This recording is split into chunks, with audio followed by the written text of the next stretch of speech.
Mas o Wagner aqui tá perguntando, ó, ele ficou interessado na Root Beer, ó.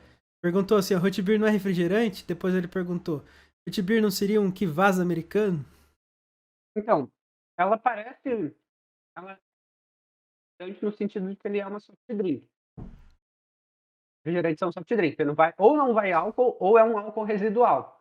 Então seria, tipo, bem abaixo de 3%. Porque, né, você tem a versão fermentada, mas hoje em dia você tem root beer que nem fermenta. O tradicional é fermentar, mas hoje em dia os caras só vai e os extratos e tal, e daí carbonata com CO2 e tudo mais. Então você tem mercado americano que vende em latinha de refrigerante, tem daquela Aui, não lembro o nome comercial agora, mas tem várias marcas de root beer que são meio padronizadas, mas elas não são mais o sabor que era antigamente. Mas ela não é Kvass americano, porque a Kvass ela é feita de pão de centeio. Pode ser qualquer tipo de pão, mas mais tradicional pão de centeio. A root beer não vai pão, tá ligado? Ela pode até ir malte em algumas versões, mas o mais tradicional da root beer é que ela é literalmente feita de raiz. E o doce dela e o álcool, quando é fermentado, tanto o álcool quanto a carbonatação, é feita ou com açúcar mascavo, feito com açúcar no geral, mas o mais tradicional, nas primeiras receitas, é ou açúcar mascavo ou melaço de cana. Frequentemente uma mistura dos dois em algumas proporções lá por N motivos.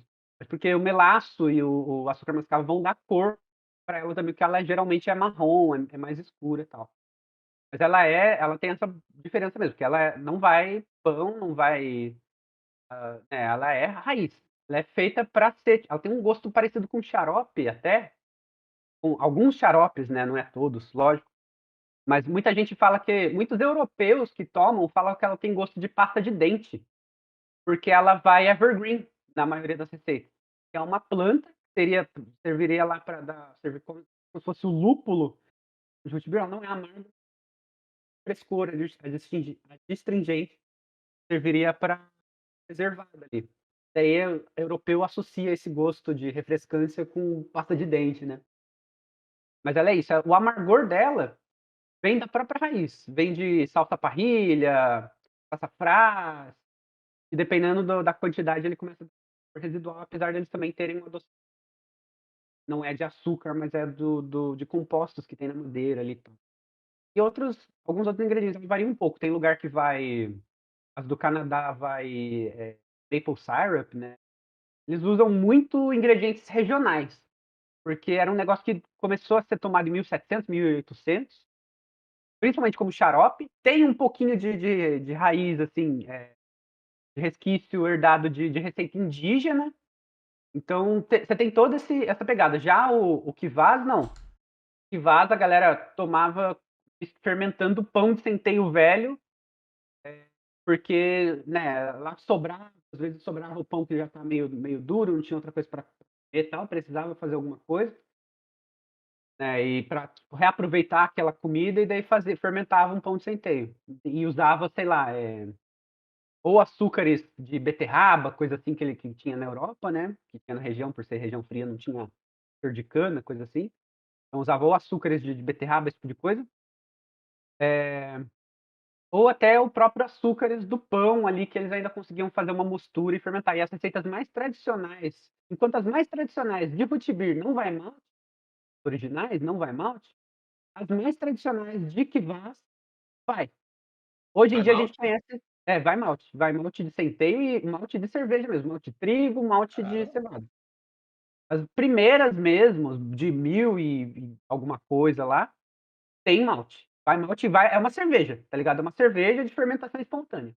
Só que eles botavam um pão de centeio no meio, botavam o que tinha lá, junto com eu estava tentando lembrar agora o nome, tipo, uva passa, esse tipo de frutas em conserva, né. Possivelmente para poder usar a diastase do malte, né, as enzimas para poder quebrar o amido do pão. Exatamente, exatamente mesmo. E essa era a pegada, eles pegavam ali o resto do que tinha, misturava com um pouquinho de malte e faziam uma bebida alimento, também pouquíssimo teor alcoólico, né. O Legal, Marcelo. fala. Não, eu tava falando que o Marcelo Tarifa aqui já tomou uma root beer chamada AW e tem justamente gosto de pasta de dente, ele falou. Exatamente, essa porque eu falei errado o nome dela, mas é uma das mais tradicionais. Mas as marcas mais conhecidas, aliás, tradicionais não, mais conhecidas, você vê até em filme. Esses filmes que passam em TV aberta, assim, de feriado, que os caras começam a tomar uma cerveja com o rótulo destampado, que é pra fazer propaganda, que os caras. A AW é uma das maiores root beers, assim, comerciais, né? Então, mas ela hoje em dia, a galera fala que não tem tanto a ver com o sabor de root beer tradicional. Apesar dessa questão da pasta de dente que ele falou ser uma característica tradicional de root beer. Por conta do evergreen, por conta dessa planta.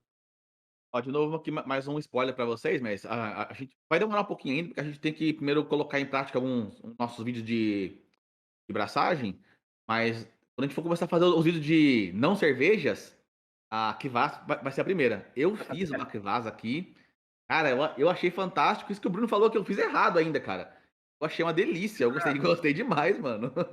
Podia ficar mais gostoso ainda.